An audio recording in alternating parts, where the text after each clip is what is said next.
Donc, si vous avez l'intention d'influencer les acteurs municipaux, je vous propose un processus en plusieurs étapes. Donc, première étape, vous devez d'abord identifier à quelle échelle d'intervention votre projet se situe. Si vous avez un projet d'avantage local dans un arrondissement, à Montréal, comme la ville est divisée en 19 arrondissements, donc vous devez prioriser les élus et les fonctionnaires qui travaillent à l'échelle des arrondissements. Si vous avez un projet plus global que vous voulez mettre en place au niveau de Montréal, par exemple, de la ville de Montréal, là, vous allez vous adresser davantage aux fonctionnaires puis aux élus qui travaillent à l'échelle de la ville-centre. La deuxième étape, en fait, c'est de comprendre l'ampleur des transformations que vous voulez mettre en place. Et là, voyez-le comme un continuum entre des modifications, je vous dirais, incrémentales, pas à pas, ou des grandes transformations. Si vous avez un projet qui s'inscrit bien, par exemple, dans l'ensemble des instruments de l'administration publique, qui répond bien aux critères d'un certain programme ou de certaines offres de subvention, à ce moment-là, vous avez donc beaucoup moins de travail à faire pour convaincre les administrations, pour convaincre les élus et les fonctionnaires de soutenir votre programme, parce que vous répondez déjà aux critères.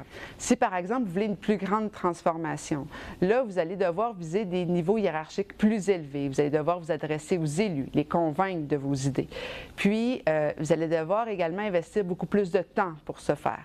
La troisième étape, c'est de documenter votre projet et de très bien, en fait, le documenter. Surtout sur deux aspects, ses effets et également sa faisabilité.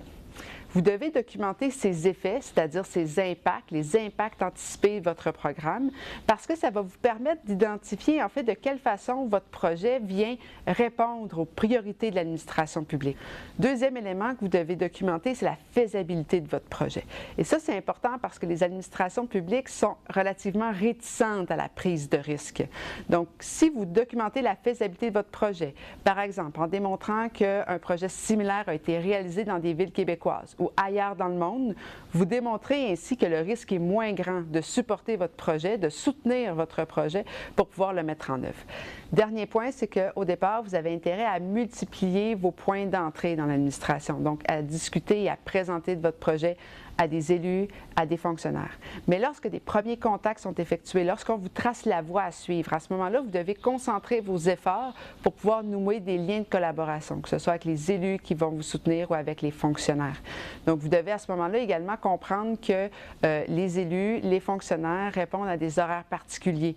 Donc, par exemple, si vous présentez un projet qui est à la fin de mandat pour un élu, ça va être plus difficile de soutenir des grandes transformations.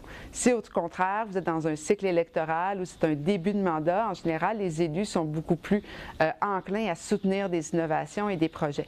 Donc, vous devez également comprendre un peu l'agenda, l'horaire, les contraintes des différents acteurs, donc autant les élus que les fonctionnaires. Ensuite, une des questions, c'est on les trouve où, les élus puis les fonctionnaires?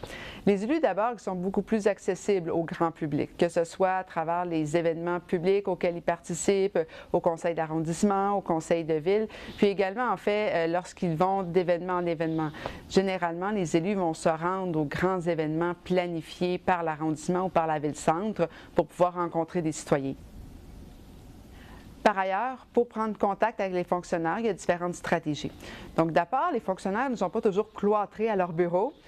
Lorsqu'il y a des événements spécialisés dans leur domaine d'intervention particulier, plusieurs vont aller par exemple à des grandes réunions ou à des conférences.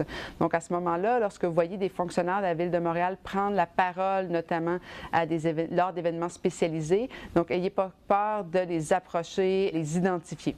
Par la suite, une bonne façon de rencontrer des fonctionnaires, d'être en contact avec les fonctionnaires, c'est via les élus. Donc au départ, lorsque vous allez présenter vos projets avec les élus, souvent ils vont vous référer aux fonctionnaires qui est susceptible donc de permettre à votre projet de cheminer. Donc ça, c'est un premier contact. Et puis par la suite, utilisez ce premier contact-là pour que vous explique en fait de son point de vue l'ensemble des acteurs qu'il va falloir mobiliser à l'intérieur de l'administration publique pour pouvoir mener à bien votre projet.